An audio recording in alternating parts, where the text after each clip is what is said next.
உன்னுடைய பேச்சில் குற்றம் இருந்தால், பிறர் மனம் புண்படும்படி பேசினால், உண்மைக்கு புறம்பாக பொய்யை பேசினால் உன் மீது என்ன சட்டம் பாயன்னு உனக்கு தெரியுமா?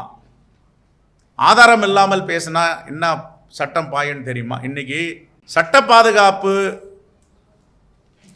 கொடுத்துருக்காங்க இந்தியன் கான்ஸ்டியூஷனில்.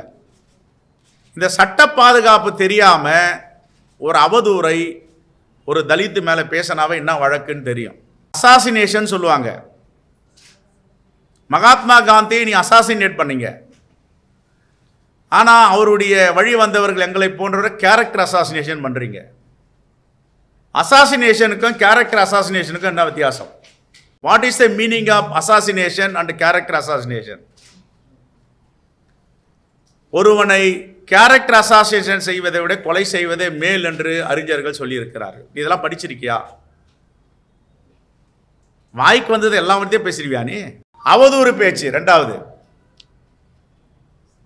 ஒருவர் மனம் புண்படும்படி பேசினால் என்ன தண்டனை?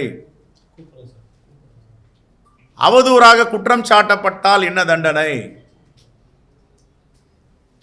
வன்கொடுமை தடுப்பு சட்டத்தின் கீழ் உன்னுடைய அவதூறு பேச்சு வருமா வராதா? உன் சட்ட ஆலோசகர்கிட்ட போய் கேளுங்க. மகாத்மா காந்தி அவனுடைய மூதாதையர்கள் கேரக்டர் அசாசினேஷன் பண்ணாங்க, இப்போ இவர் எங்களை அசாசினேட் பண்ணாங்க, இவர் எங்களை கேரக்டர் அசாசினேஷன் பண்றாரு. இதுக்கெல்லாம் பதில் சொல்ல